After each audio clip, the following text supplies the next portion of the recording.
Far Cry 5 is the latest release in the Far Cry series and a refinement of the standard Ubisoft sandbox formula. You have a huge area in which to participate in whatever mayhem you can find, and there is mayhem aplenty to be found in this game that caters to all tastes, whether you prefer to sneak your way through the forest, sneakily picking off your enemies one by one, or if you prefer riding into an enemy fortress in an armoured helicopter with all guns blazing, blowing up anything flammable. Both are equally valid choices.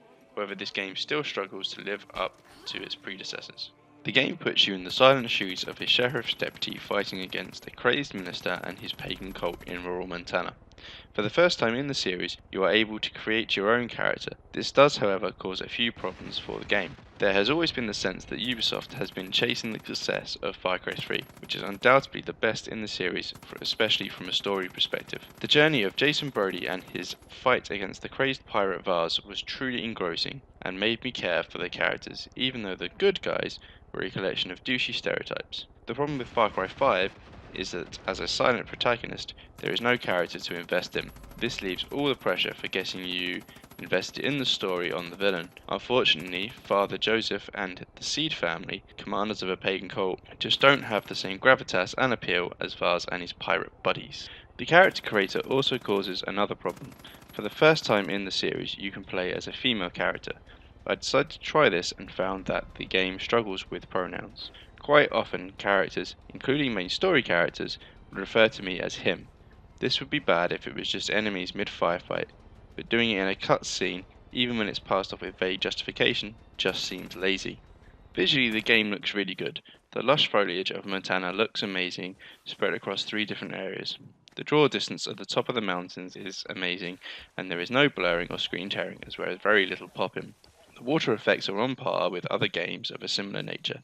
The only problem is that there is not a great deal of variety between the 3 areas. The only difference is that one area is slightly less mountainous than the other 2. The sound quality is acceptable. The gunfire, explosions, and other sound effects all sound convincing. The only problem is the aforementioned pronoun confusion. The gameplay is standard Ubisoft sandbox, which seems to be their formula for all games from here on out. You have 3 areas to clear. Each one is controlled by a lieutenant of Joseph Seed. To get to each lieutenant, you have to complete a number of missions and or side activities to fill a resistance meter and lure out that lieutenant. These missions normally come in the form of go to the place and blow something up, or kill everyone at the location. The freedom to mostly do these missions however you like does stop the repetition from getting old for the most part. However, towards the end, I was starting to rush through missions just to get to the end of the game. The main change in this game is that you can now have up to 2 companions that will come with you and assist you in the.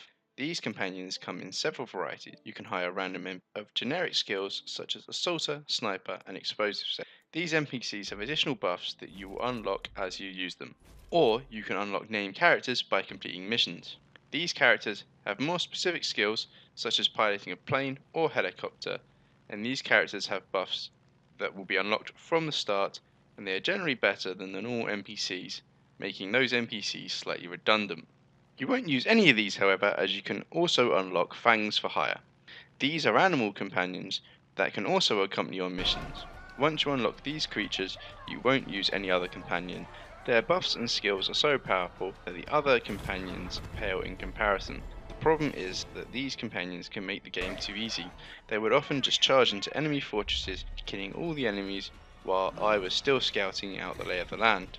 This would net me the best rewards for stealth, because no matter how much chaos my animal chums caused, the enemy never thought to blame it on me. Even if you do manage to get into the thick of the action and get yourself hurt, never fear, because your companions have amazing first aid skills that can revive you when you die. This even happened when I left my 2 companions behind while I flew off in a plane. After my poor piloting led to an inevitable plane crash, I was dying on the side of a hill. I was about to give up on life when my feline companions swooped in out of nowhere and revived me. This feature removed so much challenge from the game that in the end I dismissed all my companions and ventured on alone. This had the added advantage that I didn't have to listen to too many of my companions' one-liners anymore. Other areas of the gameplay have been streamlined, and this is not necessarily for the better. Hunting, for example, has been scaled back. You can still hunt animals in the local area, however, unlike in past games, you don't use the hides and materials you get to craft new equipment. Instead, now hunting just rewards you with furs that you can sell to buy equipment, and meat that you can use to lure predatory animals to do the fighting for you. This is another feature that is made redundant by your new animal companions. However, I did enjoy the fishing minigame and found it quite relaxing. One part of the streamlining I did like is that climbing towers to unlock different sections of the map is now gone. Instead, the whole map is open to you from the beginning and shown in vague detail but covered in a fog of war. You unlock fine detail by just wandering around the map. This feels like a much more organic and fluid way of populating the map. Tower puzzles have now been replaced by the prepper stashes. These now not always tower-based puzzles lead you to stashes of equipment and skill points that can be used with your character and are a nice change of pace from the main game's action.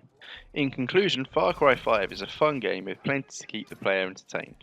There's enough freedom and variety to keep the player going to the end of the campaign, and it's well worth playing. It's just a shame that it often feels like an iteration of a formula that is trying to catch something that has been lost. The story still isn't as engrossing or fulfilling as Far Cry 3's was. Maybe it's time for Ubisoft to stop trying to tweak the formula and create a new formula altogether.